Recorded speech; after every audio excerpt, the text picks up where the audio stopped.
Natalie is in Modesto, California. Hi, Natalie. How are you? Hi, thank you for taking my call. Sure. What's up? Hi, I am currently on baby step 2, and for work, I am a federal employee. Because I'm a federal employee and also the position that I'm in, I am deemed essential. So in an event of a government shutdown, I would still have to work, but without a paycheck during that period of a shutdown.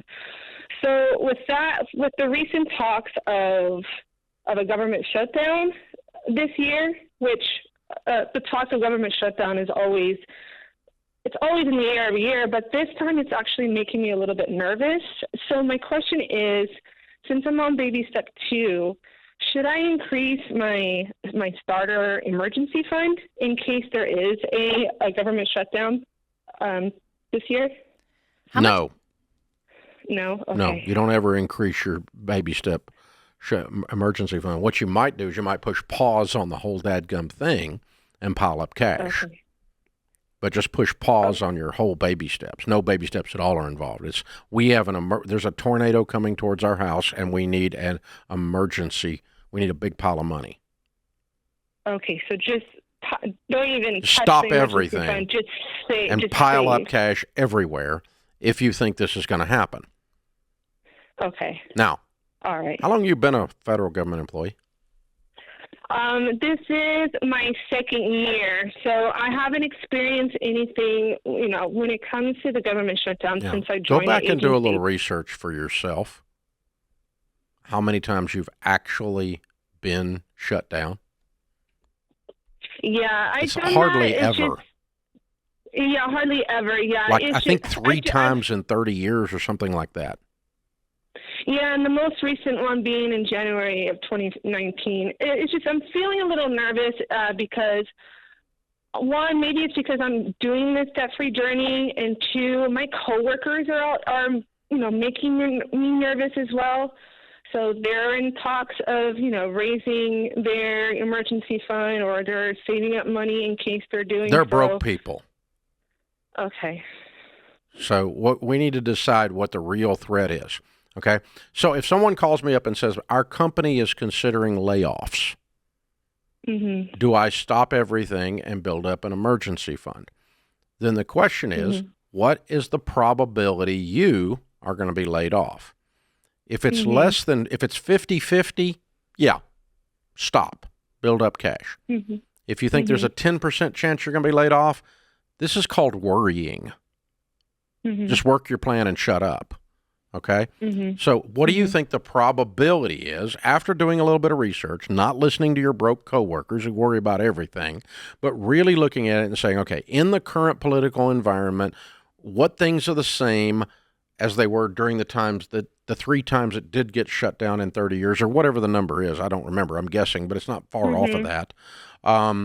And so, and oh, by the way, there's 14 times or 26 times that we almost did, and only 3 times they did.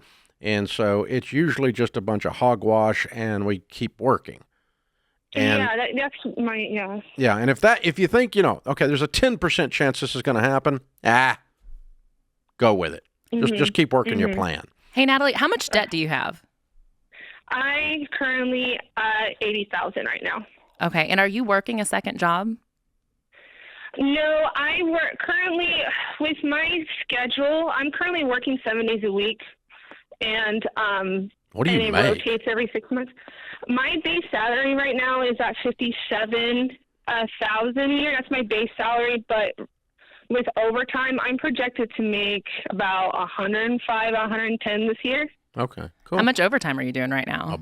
All day long. Yeah, that's a lot.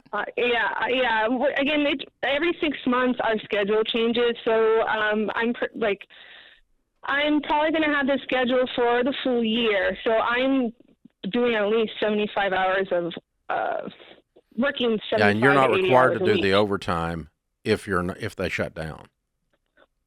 I am required to No, do not it. overtime. To be more specific, I work for the USDA, so my schedule is based on the factories that I work for. So if the factories are working, I work. So they are deemed essential, so I'm essential, so most 100% I'll be working overtime. Because the reason I'm asking that is I'm thinking, like, if for some crazy scenario the government shut down, if you had a side hustle, if you had another source of income, that could be helpful. You got no margin to do that. Right, but with 75 hours a week, whew. Yeah. Yeah, and before the schedule, I had the time, but again, our schedule changes from time to time, so I'm taking advantage of the schedule I have right now. Yeah, I get that, and you're working your butt off, girl. Way to go! I'm proud of you. Yeah, and that's tough, and what you're doing is a lot of hard work too. It's not wussy work. This is real work. So,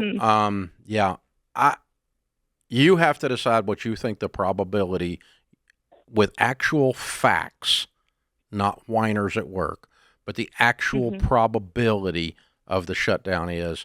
And if you think it's 50-50, then I would stop everything and pile up cash. I personally don't think this one is 50-50. Okay. That's a personal opinion, but you can look at it and say, because I think what's going on is the jockeying with a new Republican Congress against a Democrat Senate, and they're trying to, it's a power play. The shutdowns usually are power plays, by the way. But you've got a president on one side, a Senate on that side, and then you've got the Republicans on the other side in the Congress, and so they're gonna push around and act like they did something, and then at the last minute they're all going to sign up.